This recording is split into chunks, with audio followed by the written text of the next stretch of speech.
आदाब, मैं मुमताज आलम रिजवी और इस वक्त मैं बात करूंगा इसराइल के। जी हाँ, इसराइल मुसलसल हमले कर रहा है और ऐसा लग रहा है कि जंग जो है वो बढ़ जाएगी, क्योंकि जो हमास है और जो और ऑर्गेनाइजेशन है, हिजबुल्लाह हो या हूती हो, वो भी मुसलसल हमले कर रहे हैं, जवाबी कार्रवाई कर रहे हैं। तो ऐसे में ऐसा लग रहा है कि इस पूरे खित्ते में जो ये सोचा जा रहा था कि शायद 10 या 15 दिन में ये जंग खत्म हो जाएगी, लेकिन ऐसा नहीं लग रहा है, क्योंकि जिस तरीके का इन्वॉल्वमेंट बढ़ता जा रहा है उससे ही लग रहा है कि ये जंग, ये ऑपरेशन, ये कार्रवाई बढ़ सकती है। और अगर ऐसा होता है तो यकीनन ये न सिर्फ ये कि फिलिस्तीन और इसराइल के लिए परेशानी का बायस बनेगा, बल्कि इसकी आंच जो है वो हिंदुस्तान तक भी पहुंचेगी। दूसरे ममालिक भी इससे मुतासिर होंगे, वह वो ईरान हो या अरब हो, टर्की हो या मिस्र हो, जो भी हैं वो सब इससे प्रभावित होंगे, इससे मुतासिर होंगे। हिंदुस्तान एक मजबूत मुल्क है। हिंदुस्तान ने हालांकि यूएनओ में जब जंगबंदी का प्रस्ताव आया तो उसमें उसने हिस्सा नहीं लिया, लेकिन अब ऐसा लग रहा है कि हिंदुस्तान पर भी प्रेशर बढ़ रहा है और हिंदुस्तान भी यही चाहता है कि किसी सूरत जंगबंदी हो जाए। ईरान के प्रेसिडेंट ने, ईरान के लीडरान ने पीएम नरेंद्र मोदी से बात की और जंगबंदी की बात की कि हिंदुस्तान को भी आगे आना चाहिए और ये जो जंग जारी है इसको रोकने में पेशकदमी करनी चाहिए। अब इस जंग के बीच हिंदुस्तान और अमेरिका के दरमियान भी दो पक्षी वार्ता होने जा रही है, मीटिंग होने जा रही है। ये मीटिंग जुमा के दिन होगी। जी हाँ, और इस मीटिंग को बहुत अहम करार दिया जा रहा है। एक रिपोर्ट जो बीबीसी से मिली है, उसमें बीबीसी ने बात की है, जो अमेरिका में 2009 से 2011 तक हिंदुस्तान की सफीर रही हैं, एम्बेसडर रही हैं, मीरा शंकर, उनसे बात की है। उन्होंने जो बात की है उससे अंदाजा लग रहा है कि हिंदुस्तान जो है वो जरूर ये चाहेगा कि किसी तरीके से अमेरिका को कन्विंस करे, अमेरिका को समझाए, क्योंकि अगर अमेरिका चाहेगा तो जंग रुक जाएगी। अमेरिका अगर जंगी जो बेड़े हैं या जंगी जो सामान है वो अगर भेजना बंद कर देगा तो जाहिर है कि इजराइल को पीछे हटना पड़ेगा। उन्होंने बीबीसी से बात करते हुए कहा कि भारत के लिए खास तौर से समस्या हो सकती है, क्योंकि ऊर्जा को लेकर हम वेस्ट एशिया, यानी एनर्जी को लेकर के हम वेस्ट एशिया पर निर्भर हैं। दूसरा ये कि वहां काम करने वाले भारतीय लोगों की संख्या, तादाद बहुत ज्यादा है, तो अगर वहां जंग बढ़ती है तो हमारे लिए ये बहुत बड़ी परेशानी का बाइस बन जाएगी, सबब बन जाएगी, क्योंकि तब लोग वापस आएंगे, रेमिटेंस पर भी असर पड़ेगा, आर्थिक तौर से बैलेंस ऑफ पेमेंट प्रभावित होगा। तो हमारे हक में तो यही है कि किसी भी सूरत जल्द अज जल्द इस जंग को रोका जाए। ये कहना है, आप देखिए बीबीसी से बात करते हुए मीरा शंकर ने कहा है, जो कि अमेरिका में सफीर रही हिंदुस्तान की, एम्बेसडर थी, और ये बात शुरू से कही जा रही है। हम भी इस बात पे बार बार जोर देते रहे हैं, डिबेट्स में भी, अपने प्रोग्राम्स में भी, कि हिंदुस्तान को बहुत अहम रोल अदा करना चाहिए था। हिंदुस्तान ने न जाने क्यों जो जंग बंदी का मसौदा पेश किया गया था, करारदाद पेश की गई थी, उसमें क्यों हिस्सा नहीं लिया मुझे नहीं पता। लेकिन उसके दूसरे ही दिन जब पीएम नरेंद्र मोदी ने मिस्र के सदर सीसी से बात की और फिर अभी हाल ही में जो ईरानी सदर है रईसी, उनसे बात की है, अब अमेरिका से बात होने जा रही है, तो उसमें कहीं ना कहीं ये बात निकल के आ रही है कि हिंदुस्तान भी अब ये चाहता है कि किसी तरीके से जंग बंदी हो जाए। अगर जंग जारी रहती है और हिंदुस्तान में क्राइसिस बढ़ती है तो जाहिर है कि इसका असर 2024 के लोकसभा चुनाव पर भी पड़ेगा। इसमें कोई दो राय नहीं है। मीडिया कुछ भी कहे, मीडिया जिस तरीके की रिपोर्टिंग कर रहा है वो एक अलग मसला है, लेकिन इसका फायदा हिंदुस्तान को मिल जाएगा ऐसा मुमकिन नहीं, बल्कि इससे नुकसान होगा और खास तौर से पीएम मोदी को बड़ा झटका लगेगा। तो इस पूरे अगर पस मंजर में आप देखें तो ऐसा लग रहा है कि फिलहाल जो है हिंदुस्तान की कोशिश यही हो रही है कि किसी सूरत से जंगबंदी हो जाए और जो फिलिस्तीन और इजराइल के दरमियान पिछले 1 महीने से ज्यादा हो गए, वो जंग रुक जाए और अब ओआईसी की भी मीटिंग होने जा रही। तमाम जो इस्लामिक ममालिक हैं वो एक साथ सर जोड़ के बैठने जा रहे हैं। एक बड़ी आपातकालीन एक तरीके से कहा जाए इमरजेंसी जो है वो मीटिंग बुलाई गई है।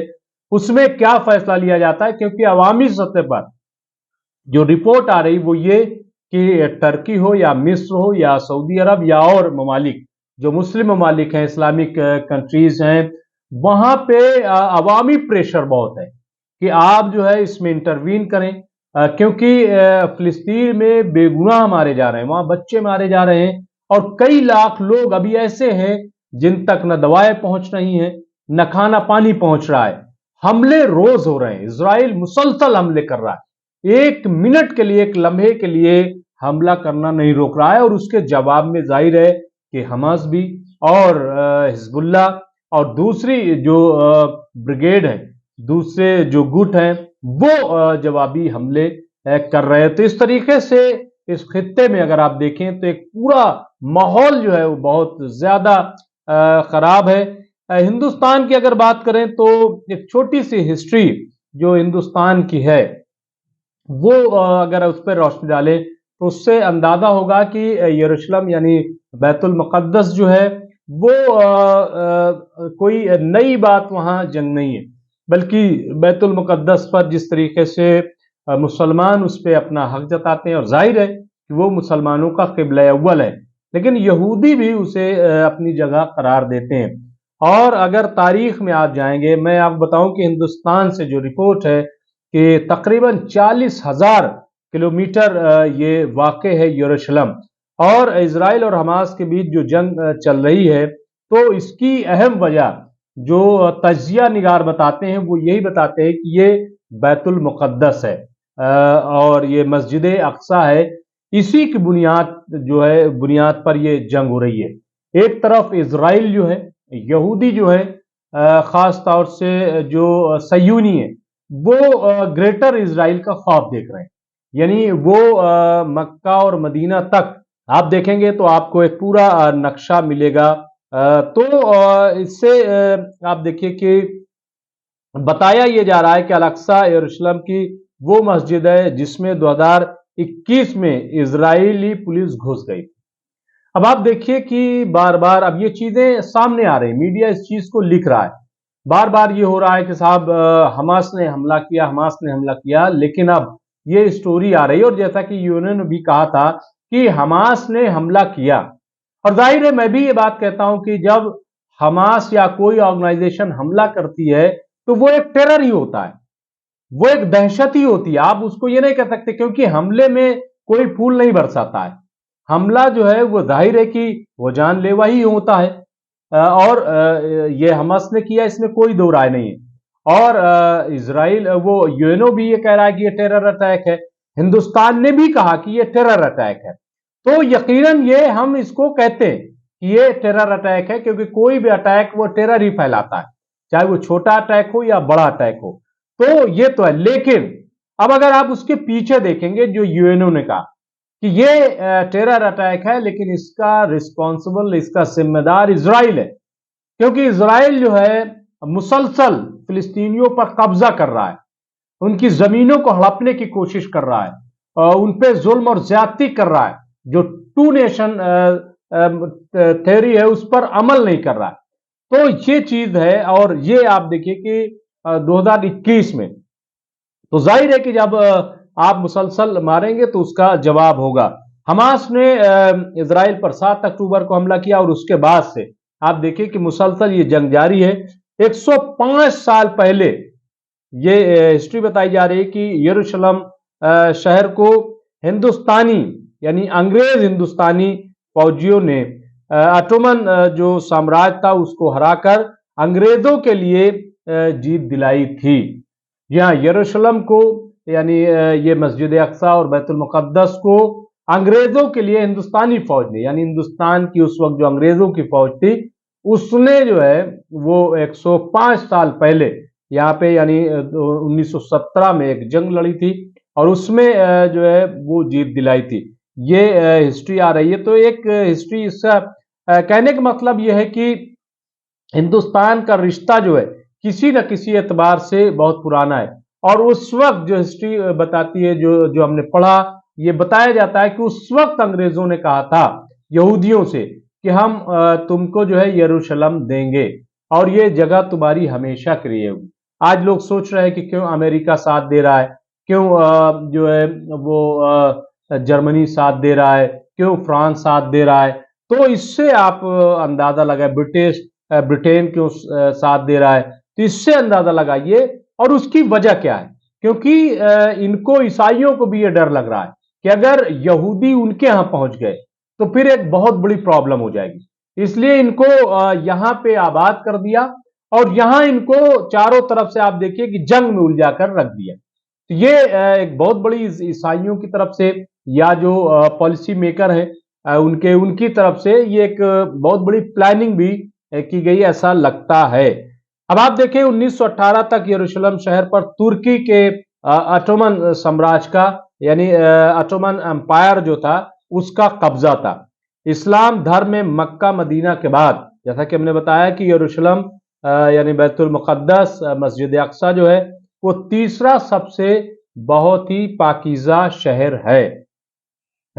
इन तीनों शहरों पर शासन होने की वजह से ऑटोमन साम्राज्य यानी ऑटोमन एम्पायर जो है को मुस्लिमों के खलीफा का दर्जा मिलता था। दुनिया भर के मुस्लिम इस खलीफा की इज्जत करते थे, ऐसी हिस्ट्री है। फर्स्ट वर्ल्ड वॉर यानी पहली जो आलमी जंग है उसके दौरान ऑटोमन साम्राज्य जर्मनी के साथ मिलकर ब्रिटेन और दूसरे पश्चिमी देशों के खिलाफ जंग लड़ रहा था। जंग के शुरुआती दौर में तुर्कों ने इराक और यूरोप में अंग्रेजों को बुरी तरह से हराया। खलीफा बुरी तरीके से हराया। खलीफा पर हुए इस हमले की वजह से दुनिया भर के मुस्लिम अंग्रेजों का विरोध कर रहे थे। हालांकि अंग्रेजी फौज में शामिल मुस्लिम सिपाहियों पर इसका ज्यादा असर नहीं हुआ। जाहिर है कि जो सिपाही होते हैं, जो फौज के एहलकार होते हैं, वो तो फौजी होते हैं, वो ना हिंदू होते हैं ना मुसलमान होते हैं, उनको बांटा भी नहीं जा सकता। और ये सही चीज है, ये एक वफादारी है। और ये तो हमने मुगलों का दौर में भी देखा है और भी तमाम कि जहां पे हिंदू मुस्लिम ये सब नहीं होता है। तो ये जाहिर है कि वफादारी जो है हमेशा हिंदुस्तान में रही है, हिंदुस्तान को मुसलमानों में रही है। जनवरी 1917 में ब्रिटेन ने गाजा और फिलिस्तीन पर मिस्र की तरफ से हमला किया तो उनकी सेना में काफी तादाद में भारतीय भी शामिल थे। करीब 6 महीने की लड़ाई के बाद आखिर में जर्मनी और ऑटोमन साम्राज्य को हार का सामना करना पड़ा। अब अगली बारी हाइफा और यरूशलेम की थी। अंग्रेजों के लिए दोनों जगह जीतना बहुत जरूरी था क्योंकि जंग लड़ रही उनकी सेना के लिए समुंदर से होकर सामान जाता था। पहाड़ और ऊंचाई पर होने की वजह से ब्रिटिश सेना के लिए इन दोनों जगहों पर कब्जा करना मुश्किल था। ऐसे वक्त में ब्रिटिश फौज की भारतीय रेजिमेंट ने दोनों शहरों को जीतने का फैसला लिया। 17 नवंबर 1918 को घुड़सवार भारतीय सैनिकों ने भाले और तलवार के साथ यरूशलेम शहर पर हमला बोल दिया। भारतीय रेजिमेंट में शामिल मुस्लिम सिपाहियों को यहाँ की संस्कृति और रहन सहन के बारे में अच्छी तरीके से पता था। ऐसे में उनके लिए यहाँ जंग लड़ना बेहद आसान था। भारतीय सैनिकों के आगे जल्द ही जर्मन और ऑटोमन फौजों को हारना पड़ा और यरूशलेम छोड़कर भागने के लिए वो मजबूर हो गए।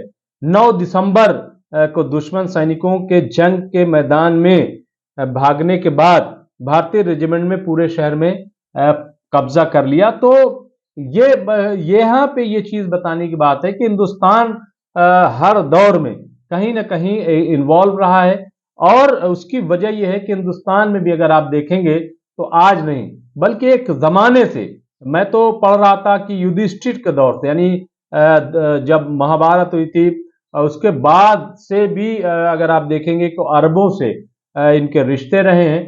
और मिडिल ईस्ट जो है वो हिंदुस्तान में मिडिल ईस्ट के मशरिक वस्ता के जो लोग हैं, ताजिर है, वो हिंदुस्तान में आते रहे। तो ये जो तिजारत का रिश्ता है आज भी वही मसला है कि अगर यहाँ पे जंग बढ़ती है तो जैसा कि एनर्जी जो है वो प्रॉब्लम आ जाएगी। जो गैस है या तेल है, या तमाम चीजें अगर देखें तो यहीं से आती हैं। फिलहाल हिंदुस्तान में आप देख रहे हैं कि गैस हो या तेल हो, ये इसकी कीमत जो है वो बहुत ज्यादा है, और इस पर सियासत भी बहुत ज्यादा होती है। जाहिर है कि ये बार बार कही बात कही जाती है कि जब आलमी बाजार में तेल सस्ता है तो हिंदुस्तान में क्यों महंगा है।